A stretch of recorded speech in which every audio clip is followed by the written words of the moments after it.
Bakare, or you are joining us on YouTube, especially those who are joining us on this Hangout, we will say please mute your microphone for now so that we can start the conversation properly. Good afternoon and welcome to a very interesting, what is expected to be a very interesting conversation with Pastor Tunde Bakare. He is a lawyer, he's an activist, he is very much into everything Nigerian. He has a passion for this country and he has shown that by throwing his heart into contesting as a vice presidential candidate for the CPC, a political party, in 2011. He is also the convener of the Save Nigeria group. So it's great to welcome you to talk about the state of the nation here at Channels Television in the series of Google Hangouts. Great to have you here, sir. Thank you very much, Calvin. Nice to be here with you. Good. Now, we've got quite a few people. I'll run through some of the people that we've got on hanging out with us this good afternoon on Easter Monday.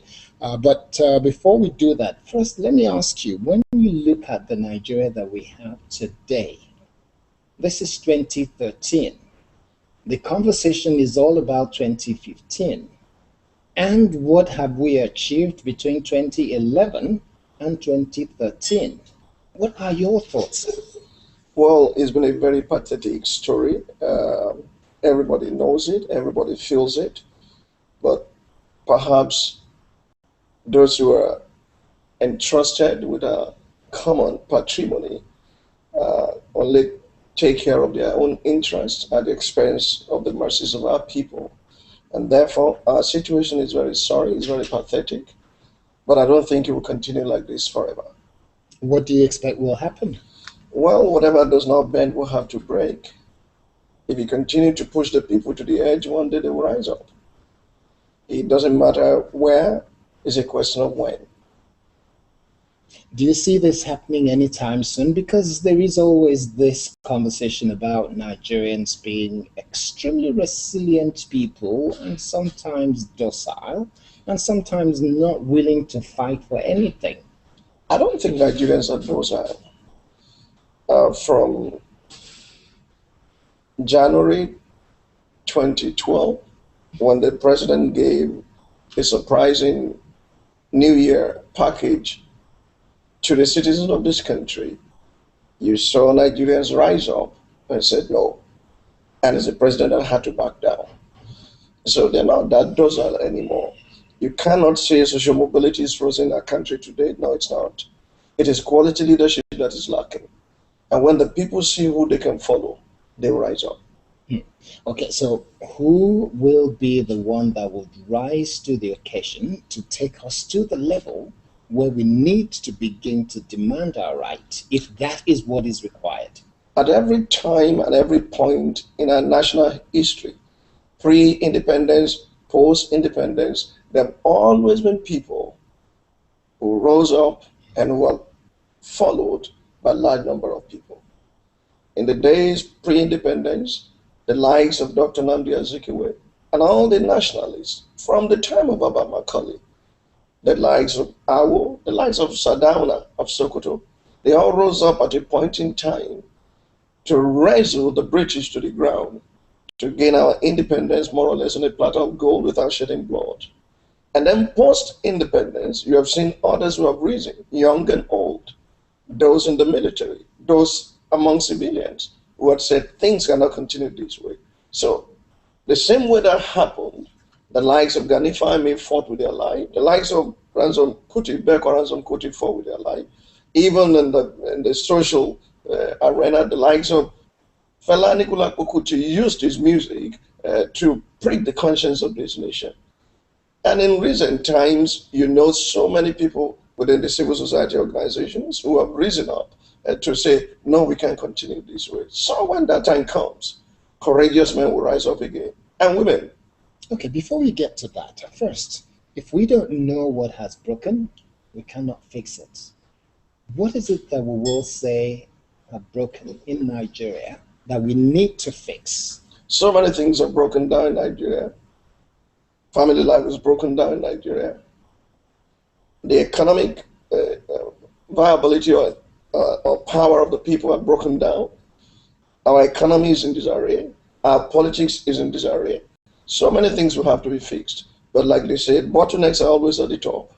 We need to start from bottom up, but we need to clean upstairs so that men who can think out of the box can come and steer the affair of our nations. So, how do we get to that point where we have a way of clearing that bottleneck? Because it seems there is a stranglehold of some sort where people believe that our politics is not going to change anyway. Why should anybody bother? And this is what some of us who are in the media hear. When people comment, they say, oh no, we have to rise, we have to change, we have to play a new game, we have to rise to the occasion. And then when it gets to the very, very bottom of it, they say, well, it's not really going to change. Well, they can continue to hope it will not change, and they can continue to think it will not change. But the truth of the matter is, nothing remains permanent, only change is constant. Uh, Long before Save Nigeria Group, there have been so many organizations. Victor, is Victor here? He just he went out for us. I told this guy that the So we're live. Okay. it's part of our problem. Don't let it get to you. It does wind one up. Yes. I watched the president yesterday at yes, yes. We apologize for that. I guess the same problem the president of the Federal Republic of Nigeria had yesterday at All Saints Church at Marina. While he was speaking, the electricity went off, and I Good, think good for PHCN. him. Good for him. If you don't fix the problem fixes you. The decision you don't take will overtake you. Good for him. More of that, even in his bedroom. But when you have that kind of situation happening to us and happening to the president of the Federal Republic of Nigeria, and Nigerians were clapping and saying, oh yeah, chairman, he said he's going to fix it. How do you respond to that? And this is in a church. To be honest with you, you should not blame Jonathan Goodluck for the mess we are in. I think it's beyond him. He inherited a number of things that I don't think he has the capacity to fix. It's beyond him. And quite frankly, let's not derail from our thought line. That would this continue this way forever? Yes. No, it won't. There comes a point, you can call it turning point, call it whatever point, where people say, wait a minute, it can continue. Check the history of the world. Did it continue like that in Britain? A time came when the people said, no way, and all kinds of troubles took place in their parliament. Even in recent history, they fought up to the parliament over foxes and what have you. So a time will come, whether it's in the history, the biblical history of Israel, when the people say to your tent, oh Israel, we cannot withstand this oppression anymore, we cannot embrace it anymore. That time will come. And it's fast approaching in Nigeria. Because if the people of this country fought the military to stand still until they push them out of the political arena, they will rise. Is a question of time. And we're also in question of time. It's not that time we heal our own. People will rise as the occasion demands, and they will do the needful. Remember, it was just one Tunisian who set himself ablaze, and the consequence of that, the president had to flee the country, and the revolution began in their country. And trace it down to Egypt, it was ordinary people that said, we have had it up to here, and we can't take it anymore. And Ojota is a clear handwriting on the wall that social mobility is not frozen in this country. All we are concerned about as Save Nigeria Group and so many other civil society organizations in collaboration with us is we do not want anarchy to come in because that would destroy so many things. Hence, we are putting our heads together and strategizing and waiting for the right moment to strike. And strike, we will. And I'm not talking about calling people to the streets alone or calling people off work. No, much more than that. But let me keep the powder dry for now. Okay. Well, while we're on that, let me quickly look through some of the people that we've got. We've got Suleiman Nadabo, we've got Perkins Abaje, and I think he's in London. We've got Joe Adoga, we've got Jafet Omojua, and also we've got Brahma Abdul Razak, and then Adetunji Akinde. Okay, let's start with Suleiman Nadabo. What will be your first question to Pastor Tunde Bakare? Hello, thank you. My first question to Pastor is, I mean, there is the coming together of all opposition parties to create an alternative platform for PDP. So, but I mean, my main concern is Nigerians have lost confidence in our democratic system. So what assurance will the pastor give to, I mean, someone like me that is in diaspora, hoping to have an alternative platform that will, I mean, give Nigerians dividends of democracy? As someone that is within the high level of one of the opposition political parties that are into the major talks, what assurance will the pastor give us that the coming of this political party will give us a better alternative to the ruling PDP? Thank you. Thank you, Suleiman. Thank you very much, Suleiman. I wish I could give you those assurances head on and say 1, 2, 3. But the truth of the matter is, let's not count our chicken until they are hatched.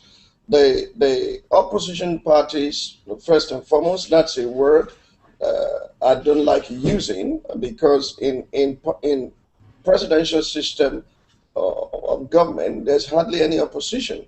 Winner takes all. And so just let's say all other parties, progressives and otherwise, who are coming together, let's not count our chicken till they are hatched until the merger committees put their work together, report to their own different BOTs, Board of Trustees of the different parties coming together, and they fine-tune the rules of engagement, and we come out with a clear constitution and a clear manifesto for the people of Nigeria. I think we should all just cross our hands, keep on praying, and keep on working from behind the scene to ensure that what is going to come out will be what will favor Nigeria, so that we don't jump from frying pan into fire. I cannot give any assurances now until we get to that stage that we know indeed and in truth there's a merger of all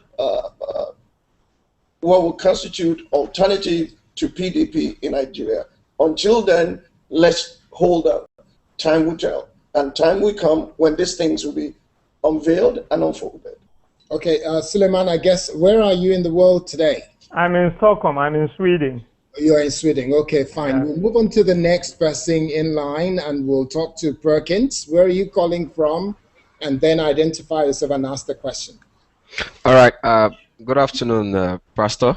Good afternoon, Perkins. All right. My name is Perkins. I'm calling from the United Kingdom, and my question is straight: is our democracy working?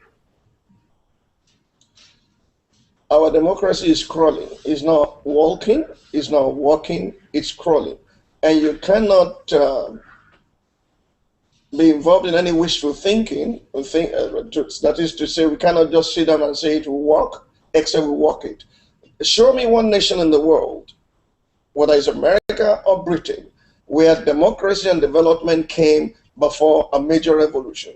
It does not happen until we have a clear revolution of values, and then we put in place a proper program and agenda for development.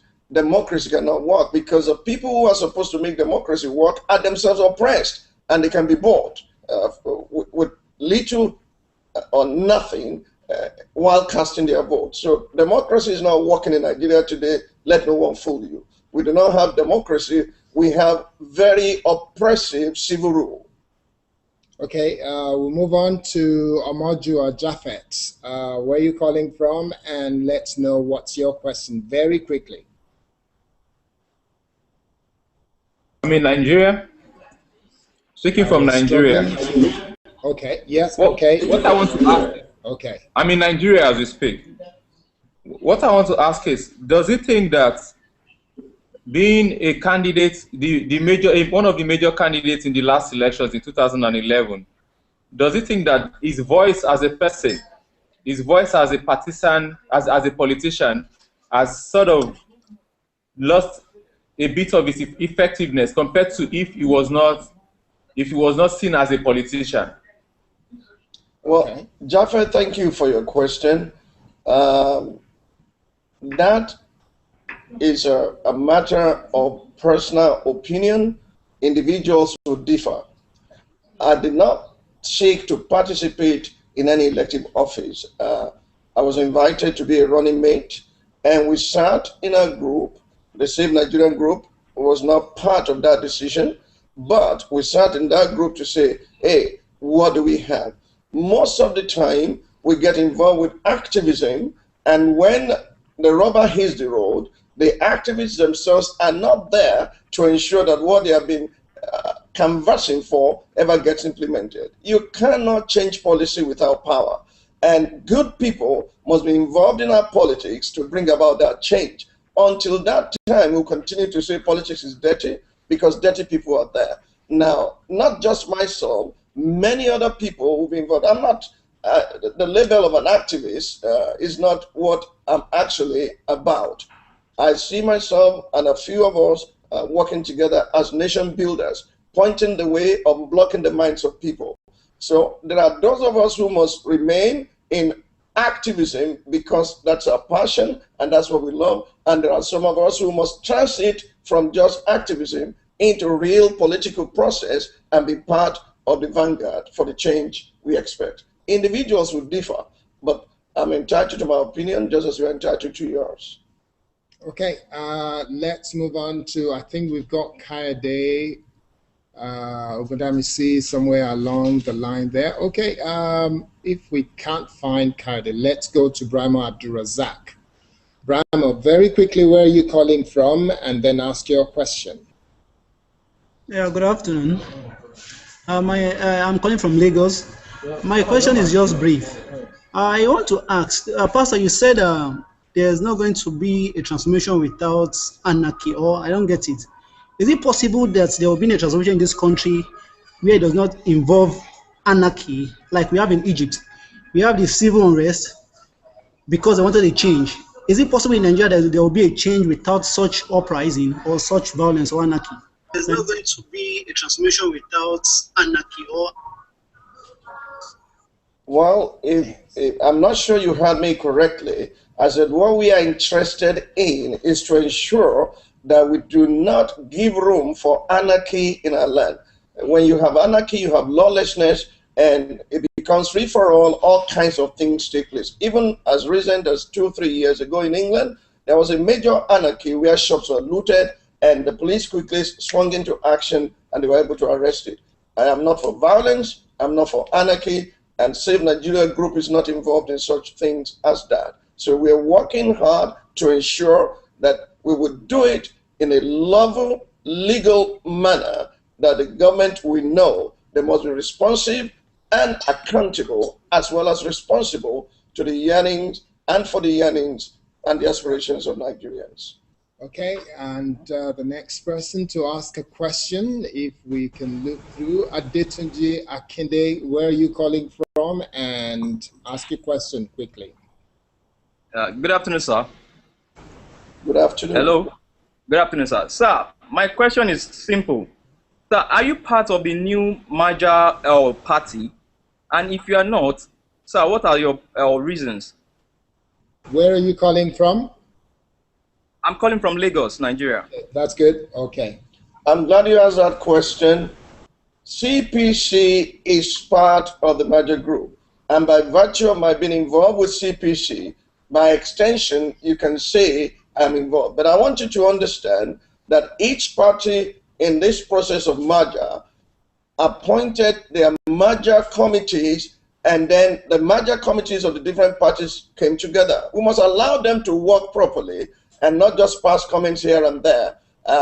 It's not about my opinion or what I think should happen when the merger committees report back to the BOT, the Board of Trustees of each party, will then take a decision, and from there we'll move forward.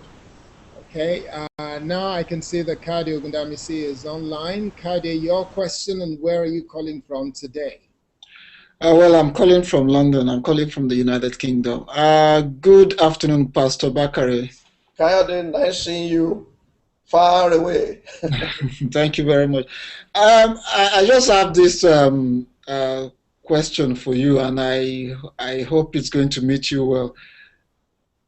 For how long are we going to keep predicting revolution in Nigeria on the pages of newspaper and the national media? And there is this perception from people that nothing is being done on the ground. We have symposiums, we have talk shops, we have press releases. For how long is this going to go on? And another thing I'm going to shoot into this question is that what is your position on the lack of when you're talking about merger, there doesn't seem to be this emphasis on fighting corruption on the part of the opposition. There's always the issue of getting power away from PDP, but there's no in-depth discussion about anti-corruption campaign. How are we going to get this back onto the purview of the opposition parties? Because as far as I'm concerned, corruption is actually the main problem eating Nigeria now. So as a member of the CPC and also going into APC, when is corruption going to be a front burner in the discussion, especially knowing some of the characters that are going to come into the APC as it is now? Thank you. I was going to also shoot you in the hip by saying the revolution will start when Kade Ogundamisi comes to Nigeria to live with us here and plan with us and show us the way. It seems you know how it should do. But much more than that. Revolution is both planned and spontaneous. Many factors will combine to make it a reality. Until the people themselves feel the brunt, which they're feeling right now, people don't rise. Check the history of the world and check recent history. For many years, Mubarak was in charge of Egypt.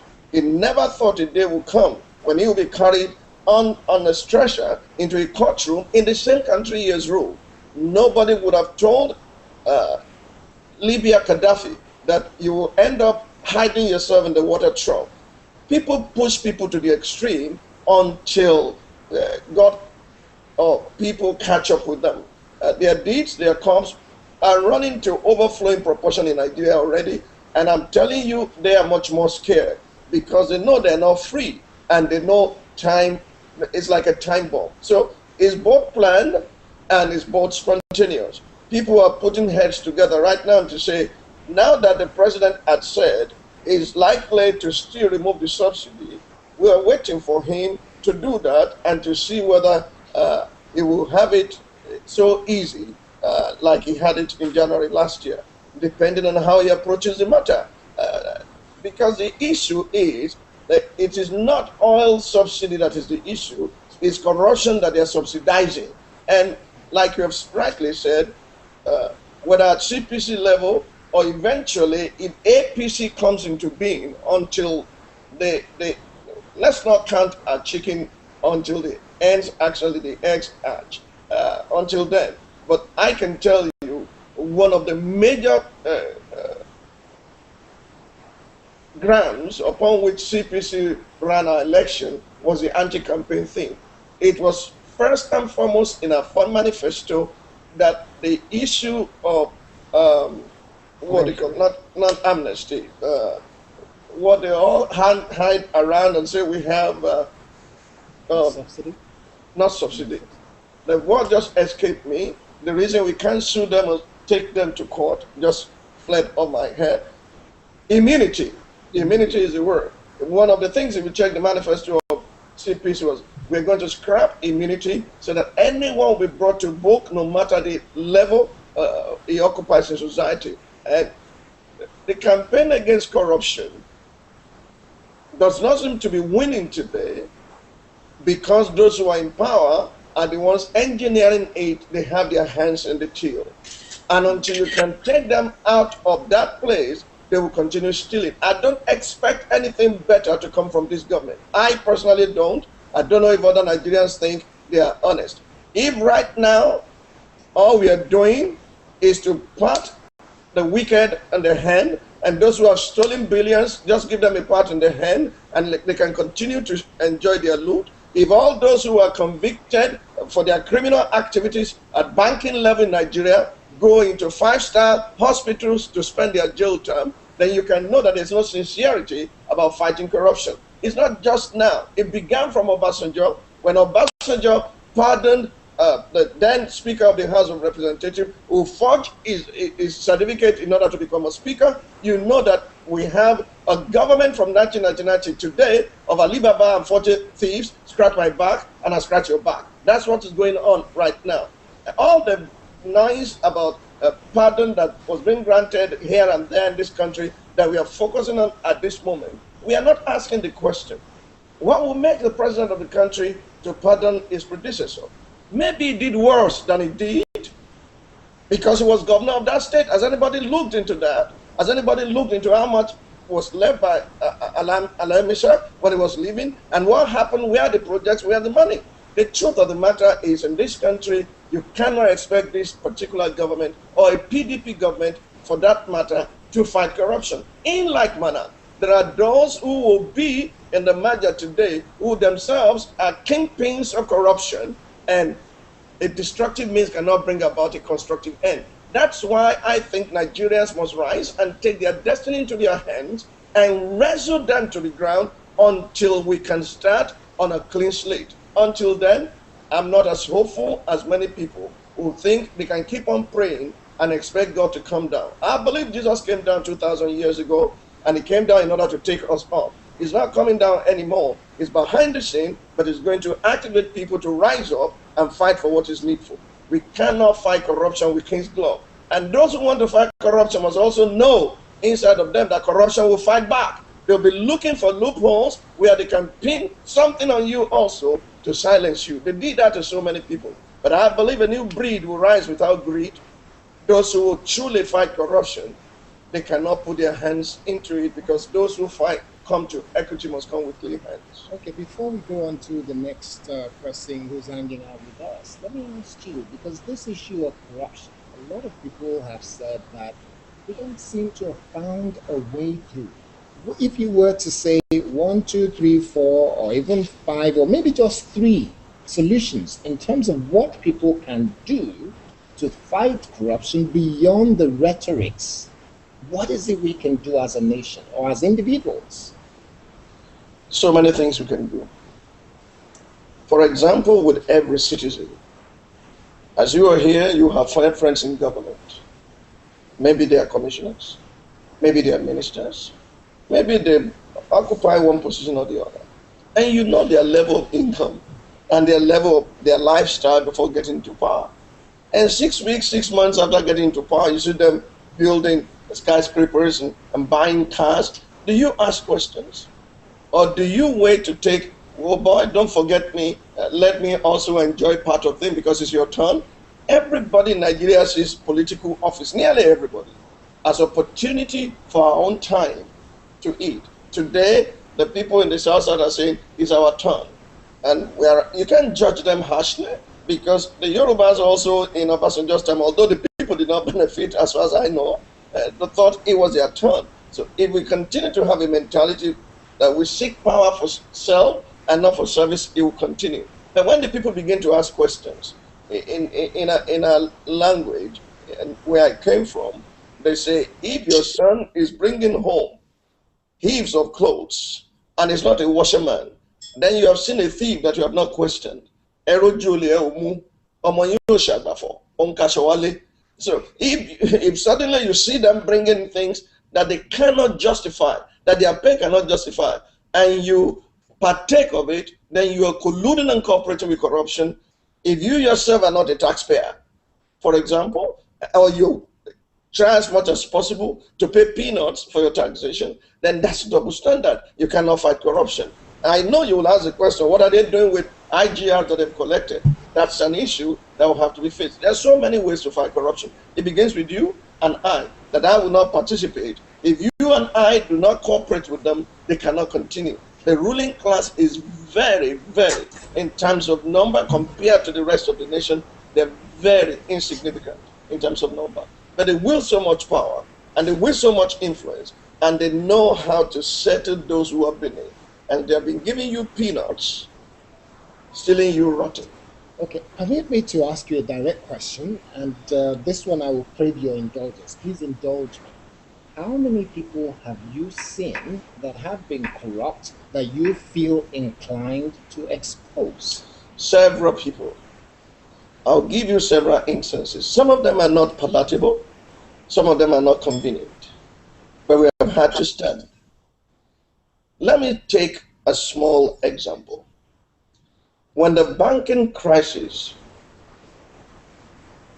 unfolded in Nigeria, and the banking chieftains are now being exposed for the level of corruption and depravity that had existed for long and are being covered up in that place. When Sanusi Lamido Sanusi blew the whistle, and some of the people affected are now exposed, many people in the church expected a person like me to keep quiet because of the major players were Christians. But we didn't. We spoke out loud and clear, no matter whose ox is God, that this is ungodly. Whether you're a senior pastor in the church or not, if you're involved in corruption, the same law that appears to the petty thief should apply to you. Leave that alone. One of the major decisions in my life that was tough to take, was when the Ogun State House of Assembly was shut down. The governor then was my more or less childhood friend. We've been friends from my secondary school days, and we're still friends even till now when he's out of power. I went to him and I said, we cannot let this continue, because the minority or the majority that were forced out by the minority came to SNG to expose what was happening. And I called the governor, sent the other people to bring their case, and we went to Akena Belkuta with Professor Shoyinka in a town hall house that almost became violent at the end of the day to expose what was going on, and we stood our ground. So at high level and at low level, we have done it. And I'm glad I'm on here today. And we stood our ground. So I'm glad we're alive. At least 4 or 5 of us went to the president of this country on the platform of SNG to lay all the charges before him that his administration has become negligent of security, has become corrupt and perverse, and these are the things that are happening, that is aiding and abetting, and we cannot continue to give any support to him, although he might be streets so that he could emerge as the president of this country. We're not fighting for him, we're fighting for us. We went to him and laid the charge right there before.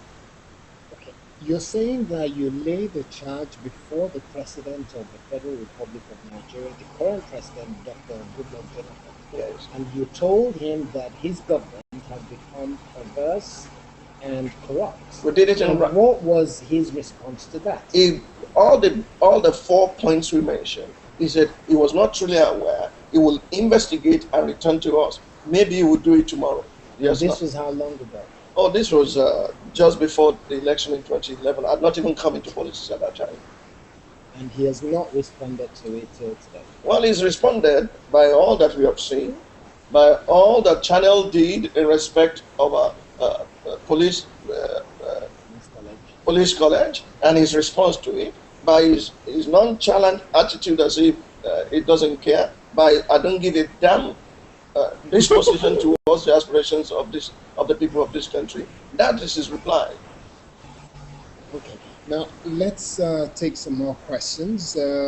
We've got Sheon Odewale. Very quickly, Sheon, your question, and where are you calling from today?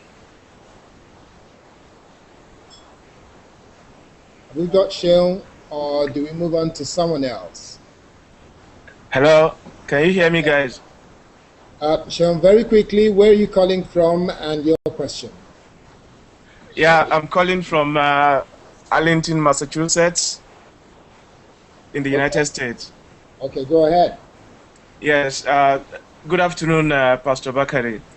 Good afternoon. My question still goes back to some of the concerns that have been raised by my colleagues in respect of the new APC or the merger of different political parties and your own involvement in that, particularly having regards to a common knowledge about noblesse oblige, those who have, positions of higher authority have a particular way they're expected to behave. And the fact that you've been avowed in your condemnations of different, vices within our polity. Now, the last time you were involved in the CPC, you came out during the elections to condemn the ACN, particularly the leader, Shivaji Bola Tinubu. And these are the same characters that are involved in the new APC. How do you reconcile your own positions as against corruption and these guys with, coming together with them now that the opportunity has provided itself? Then also the APC, there have been lots of media reports in respect of the fact that many of the PDP elements are going to be moving into this new political party. And we know your position against, this party also. How do you, reconcile your position of being in the same bed with all these strange bedfellows, moving forward to 2015? Thank you. Thank you. Well, thank you for your question. As I said before, I will repeat myself. Let us not count our chicken till they are hatched. I am not a stranger in bed with anybody. That's the truth of the matter. The party upon which I contested election and other parties are talking. And they still to fine-tune and report back to the board of trustees of each party. Until that time, you cannot say anything has happened. What you are seeing now are preliminaries. You don't even know who is who that will emerge as leaders of the new party. Because the moment there's a merger, if it takes place, then it will be a matter of a new party, a new constitution, a new manifesto, not necessarily the people that are the midwives birthing it today. That's one.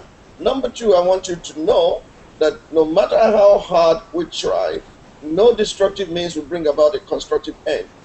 By the grace of the living God, some of us will not compromise our values, will rather be out than sleep on the same bed with harlots. I want you to know that and put it in your left hand. And please confront me with such in the days to come. Having said that, if people deserve the leadership they get, the people that are oppressing Nigerians are not foreigners, or if there are foreigners, they must have collaborators amongst the citizens of the country. What I'm trying to say is the systemic failure in the system has produced the kind of wrong heads and perverts that you find in power today. But if by the grace of God, you and I, and men who feel they have integrity, they can contribute something better, begin to come out, will probably overwhelm them and will be able to raise the standard and change the rules of the game. Now, I do not expect any man to pump his money into where it will become a minority or where it can be eased out. So I know they too will fight. But in politics, Puritanism and pragmatism are not words and synonyms. They are not synonymously used. You cannot carry Puritanism into politics without expecting some backlash. But the truth of the matter is, if those who are good overwhelm those who are evil, we are on the right course going somewhere. Remember, we have to do something, and we are beginning to do something. Let us see it to the end. I trust God that at the end of the day, right people, I pray so too, that the right people who will respond to the yearnings and the aspirations of Nigerians will come into power. Otherwise, what I do not want to even imagine the disaster that will follow if this continues. Okay, if I just take you up on one of the part of your response to what Shiradali said there, are you implying by any chance that APC is not a fait accompli yet? It's not a finished product? It's not a political party yet? Because it sounded like you were saying that you're not in bed with strange bedfellows yet, because this is still a political party yet to be birthed. It's exactly so. Or if APC is a party today, show me their headquarters, show me their members of their BOT, where is their constitution, where is their manifesto? No, it's not yet formed. So would you call it just an idea at the moment? It's not an idea. It may be more than an idea. People are working on it. But until it manifests, let us not count our chicken till they're hatched. That's all I'm saying. So those who are already saying that we are a political group, they are counting their chicken already. Well, they may consider themselves a political group, but that does not make them a political party. To be a political party, you must be properly registered, and INEC must give you a certificate of incorporation or registration. There's nothing like that. Until we get to that place, let us not frustrate the effort of those who are working behind this in the different merger committees. It's improper for me. I don't know all the details of what is going on inside, because the merger committees are working. When they report back to us, appropriate authority within our own group, CPC, will speak, and other groups will also speak. Now, when the merger is formed and there is a party, there is a distinct name, constitution, manifesto, certificate of registration, then you know a party has emerged. Up till now, it's they're still working at it. Okay, someone here, Samsuddin Kazim on Twitter, says, do you think APC can bring soccer to Nigerians and create new image for the country? It's not a question of what I think or what I don't think now. Until I examine what APC is made up of, until I can lay my hands on a constitution that shows a difference from what is right now on ground, and I can see people of integrity and who have the capacity to fight corruption to stand still, because nobody will bring a skeleton out of their cupboard to silence them. Until I see that, I don't want to begin to make comments that it will be a waste of time. Okay. Let's take some more questions. So we've gone on, but we haven't given an opportunity to ask a question. Okay, Joel Adoga, where are you calling from, and what's your question? Thank you. My name is Joel Adoga. I'm calling from Abuja, Nigeria. Go to your question quickly. Yeah. What is currently happening in our nation seems to point to the fact that the ship is sinking fast, and as usual, the few are helping themselves with as much as they can harvest. And the prevalent thing in our society is most people are just sycophants. If they are enjoying part of what is being harvested, they keep quiet. And if they are not, that's when they raise their voice. My question is, how can one look away from this hopelessness? Thank you. Well, I want you to know that God rules in the affairs of men, and he gives it to whosoever he wills, even the basest of men. From that, you can draw a conclusion that people deserve the leadership they get, and the leaders deserve the kind of people that follow them. But outside of that, I want you to understand that all eggs are eggs, some are bad and some are good. Nobody has a right to condemn another person until we have seen them perform in such offices that these people are, and they have made a difference. There are few people in our polity today, and one of the reasons why I responded in the final analysis to the call of General Muhammadu Buhari is his public record of not having taken a penny from the treasury of Nigeria. He said this so many times, and he challenged every Nigerian. He was governor, he was minister of petroleum, he was governor of 6 northern states, now the northeastern zone,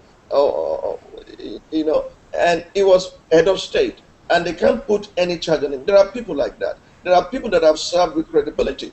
In the days of Awo, nobody was confused that Awo owns Cocoa House, or Awo owns a large share in Premier Hotel, or in giving free education, he gave their word for the contract for both to his son or to his wife.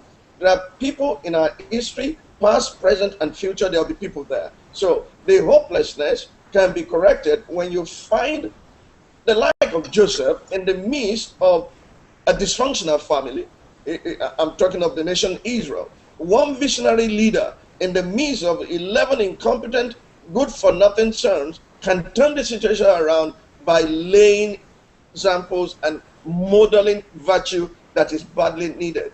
I was stunned when I saw Nigerians come out in their thousands to Ojota helping themselves. I can tell you that we did not spend any significant money for Ojota because people brought their own water, people came there, other than for equipment and other things that we bought.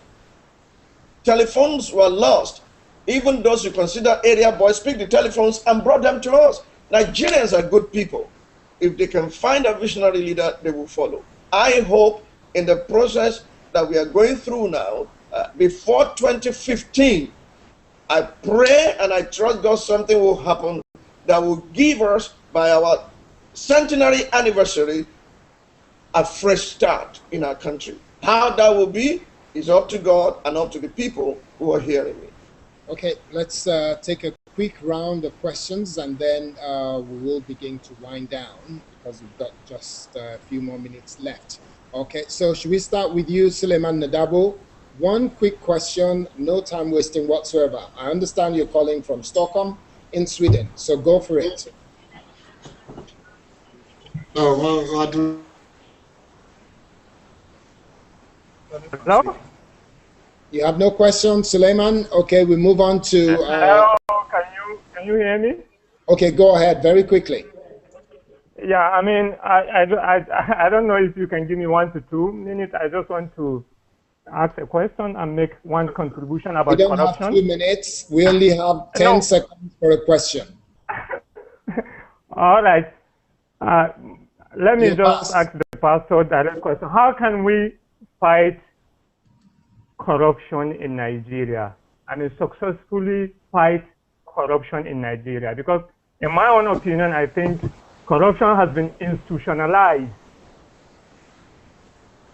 Okay. We can fight it by dismantling the institution of corruption itself.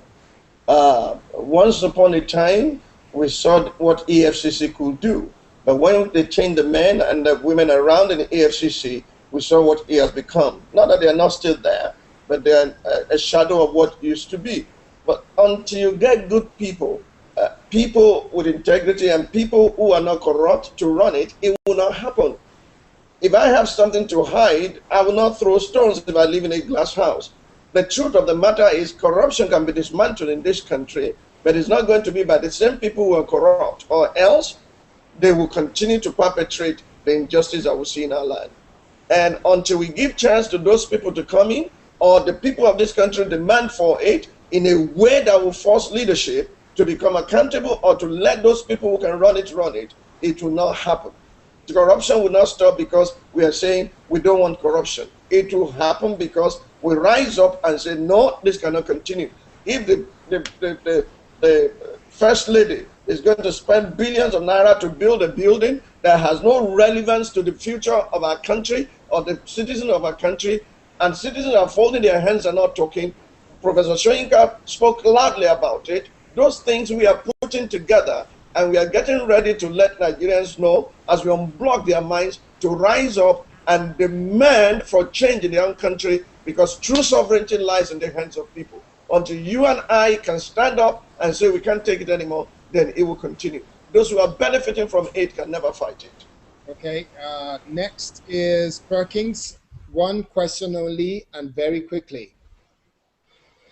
Hello. My second question falls back to 2011.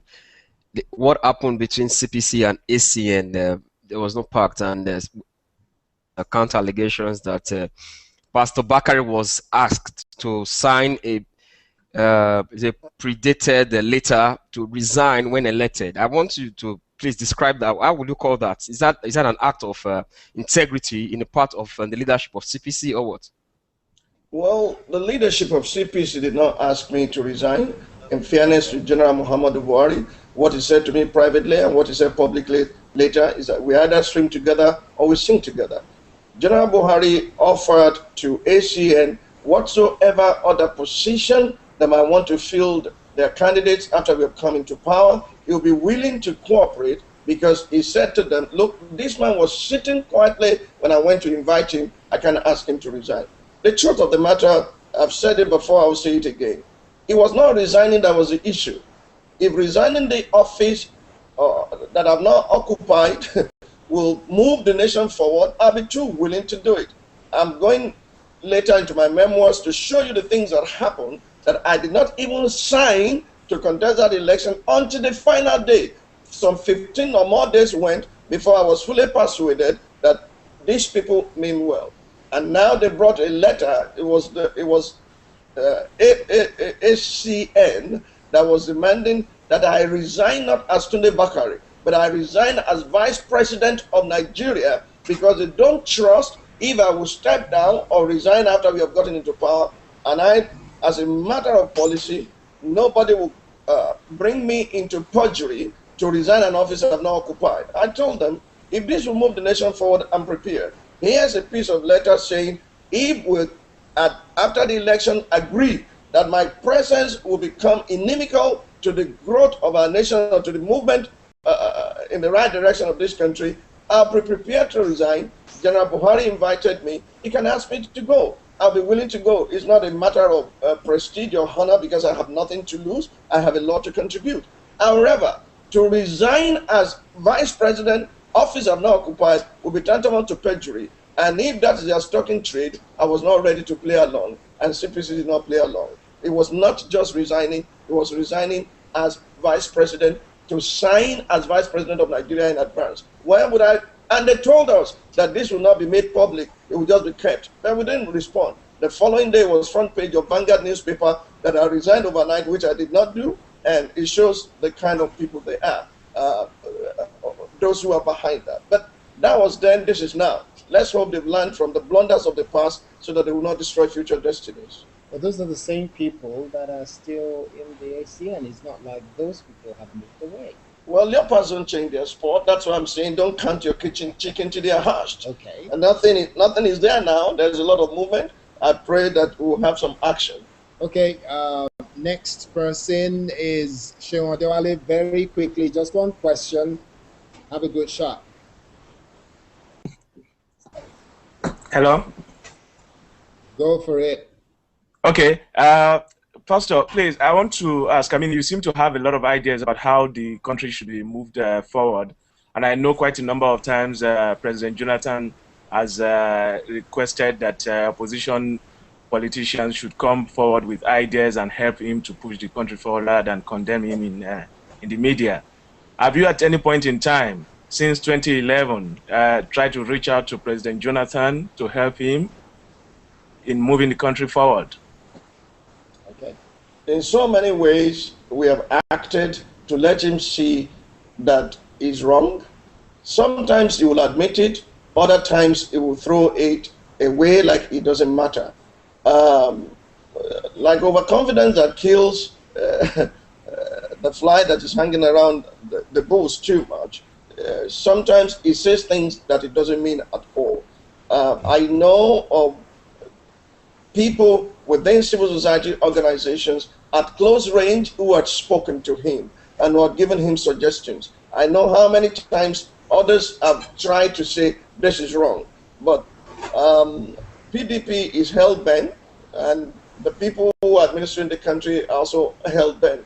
I do not want you to think that Mr. President is naive or Mr. President is innocent. I think he knows what he's doing.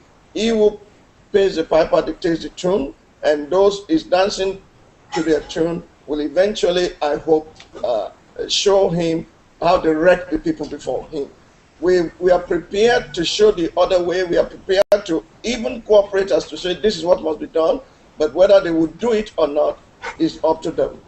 Okay, we'll take 3 questions to enable us wrap up very quickly.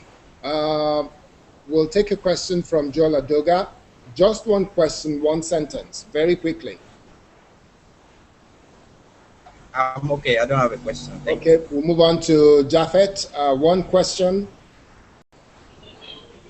We have an administration that has shown that there is no hope. No matter what this government does, it looks like things are going to get worse. My question is, what do Nigerians do, especially in a country where millions of them go to church every Sunday and they get told to calm down and pray and essentially do nothing and wait on God. What can we do to save ourselves from the continuation of this government post 2015? Okay, thank you. We'll take a second question. Brahma, very quickly, quick question. Okay, Pastor, I want to ask, is APC a better replacement for PDP, or is just another kind of PDP? We don't know. Okay, thank you. And then we go on to Adetunji. Is Adetunji still there? Yes. Do you see? Hello? Yeah, Adetunji, very quickly, go on. Hello? Sir, do you see APC pushing out PDP from the from Aso 2015? Okay, those three questions will be the last. So, okay, let me start with Japheth. You said a lot of church and people. The church has received enough flags from people in recent times, and it's as if the church is primarily responsible for what's going on in the country.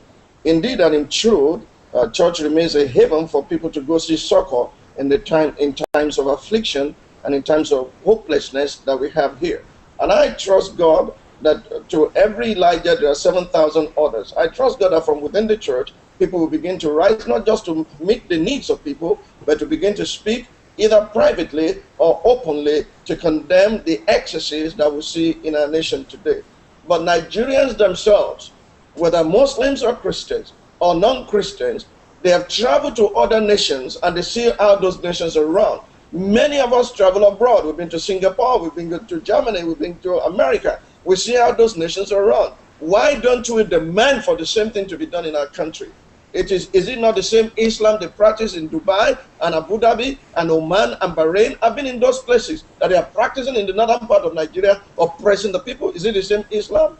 Is it the same Christianity that was a foundation of Western civilization that we are practicing here? Or we have practiced our own cultural religiosity to continue to enjoy and live flamboyantly at the expense of the poor? The poor people themselves must rise up and demand for accurate leadership. The second question has to do with the question from Joel. Well, let me go to the third question while we're figuring that out. Yes. Is asking whether APC will replace PDP in 2015. I'm not even sure there's a 2015 around the corner.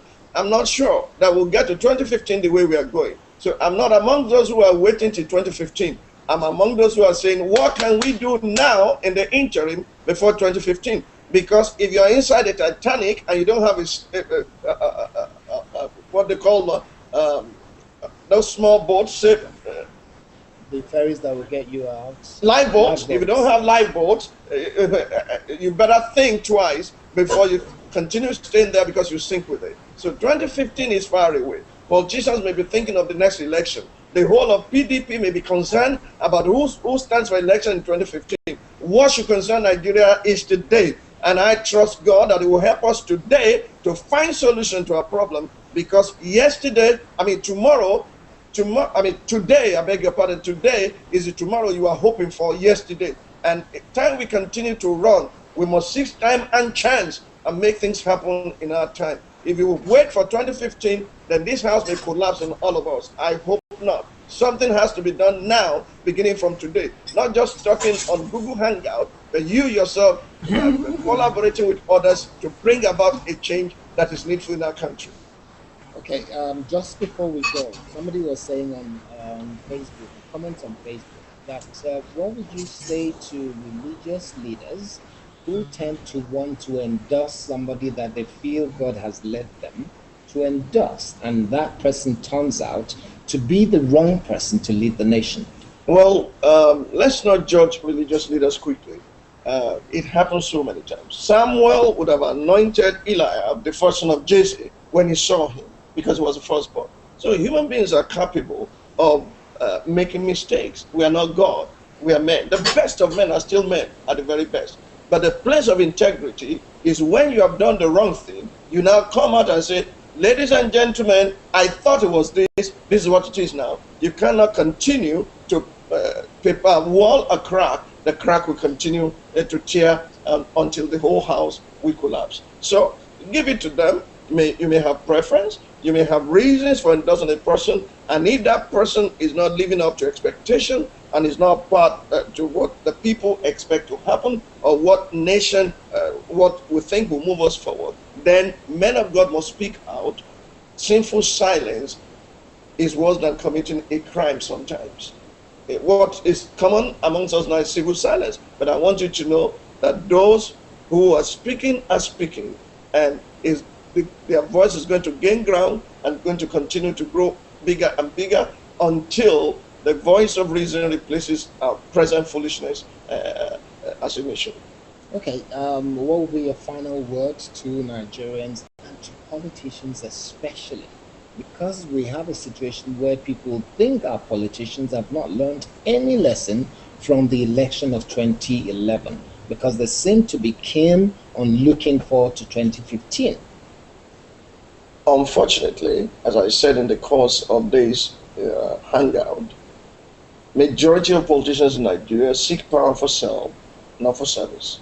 Very few people you can point to have track record of seasoned reasoning and developmental ideas that they are implementing in their own little way.